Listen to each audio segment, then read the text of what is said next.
గ్రామం కోసం ఒక కుటుంబాన్ని, ఒక రాజ్యం కోసం ఒక గ్రామాన్ని వదులుకోక తప్పదు. అలాగే నాలాంటి వాడు కూడా తప్పులు చేసిన అధ్యక్ష చాలా నిస్సందేహంగా నాలాంటి వాడిని కూడా శిక్షించాలి అధ్యక్ష. అలాంటి బలమైన సంకేతం ప్రజలకు పంపించాలి అధ్యక్ష. మేమందరం కూడా తప్పు ఎవరు చేసినా అది మనమే దాన్ని ముందుకు తీసుకెళ్ళకపోతే నేను కూడా దీనికి సంసిద్ధంగా ఉన్నాను. నా ద్వారా ఏదన్నా తప్పులు జరిగినా, అవకతవకలు జరిగినా నా మీద కూడా చర్యలు తీసుకోవాలి. అది let it be any kind of issue sir.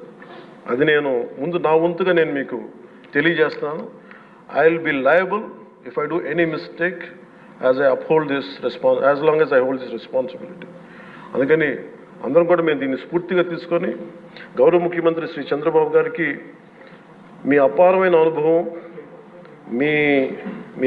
అనుభవం